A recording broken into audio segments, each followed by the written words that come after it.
Hi guys. Um, this is just a little video that I wanted to record for you guys, just to update you on what's been going on in my life and everything God's been showing me since I got back from Africa a month and a half ago. And I can't even believe it's been that long since I got back. It feels like just yesterday I was leaving, and now it's already been a month and a half since I got back. So this is just going to be a little insight, and I'm shaking the camera. Just a little video about what God did, and let's just jump right in, shall we?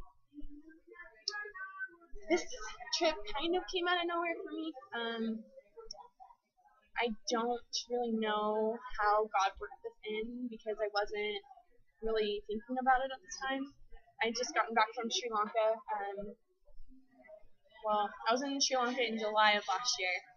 Got back and was just, getting school on lockdown, finishing, high school, and then I was in college, and now I'm in my second semester of college.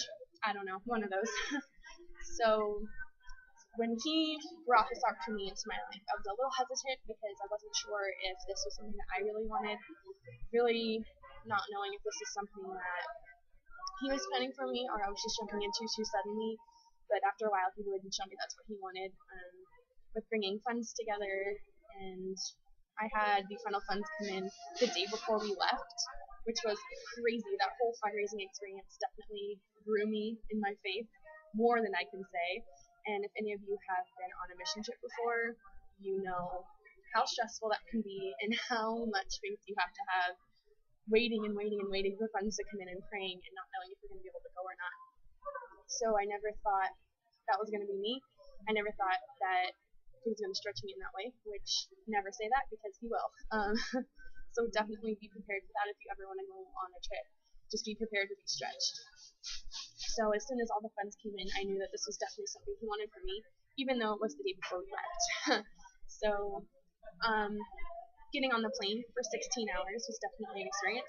My last plane ride was only 14, just only 2 more hours, but when you're on a plane for 14 hours and then 2 more, it's hard. But it was definitely worth it when we got to South Africa, totally ready to do, ministry and ready to get ready to go.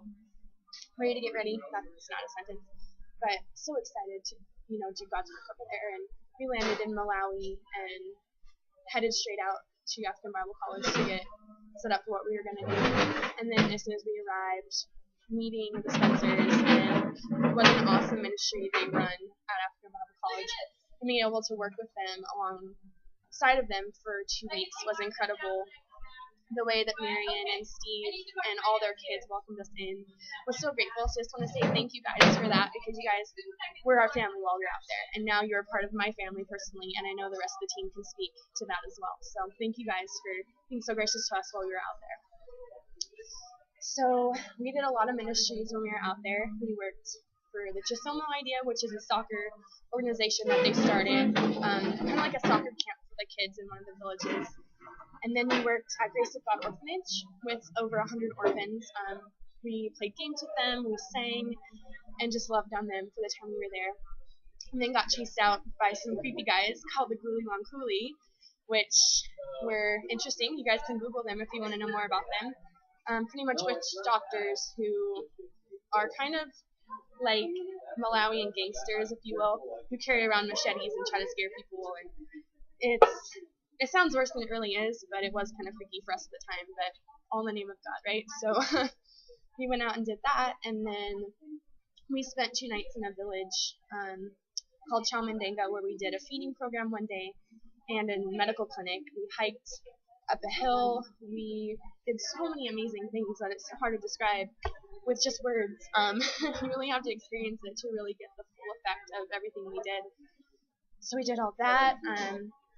And just, I think the biggest thing that God showed me, well, 2 of the big things, was my huge love for photography. I already knew that that was something that He had given me, a talent He had given me, but I never knew that He would use it in the amazing ways He did when we were out there. Taking so many photographs and having so many people, say how, great the photographs were, and just how much they spoke to them through the pictures I took, and how deep those pictures were and precious they were to them, was an awesome experience to have. And then the second was nursing and discovering how much I loved treating people and helping them. And even though I'm not a nurse yet, just having those experiences and working alongside the doctors and the nurses, I really fell in love with nursing in the mission field. So that's definitely something that I'm pursuing in the future. I'm working on it. I'm in college as we speak, so I'm putting that on lockdown and getting it done so I can get back out there as soon as possible. So yeah, overall, I don't really know what else to say. It's really hard to describe. I'll just say to anyone who's ever thought of going on a mission trip anywhere in the world, just do it. It's scary. It's hard. You don't know if you're going to be able to, raise the funds, or if people are going to think you're weird because you're going to a different country and spending all this money to help people. But all I'm going to say to you guys is just go. This was my 4th trip, my 2nd trip overseas, and I just want to encourage you guys to just go after it. If God's calling you to do it, just do it. Just go out there and love on people, because anytime you give love away, you're not left with nothing. You're going to gain so much. You're going to be grown. You're going to be stretched. You're going to, I don't know how to describe it, but yeah, definitely go. And don't hesitate to go. Don't be afraid. Just jump in and go, because you won't regret it in the end. So this was a video just updating you guys on everything that God did in Malawi and kind of a little bit about my life right now. So stick around, check out the end of this video. It's a quick little 5-minute montage of some photos, a quick little video. And so just stick around, check it out, and I hope you guys enjoy. I will talk to you guys later, and I love you all.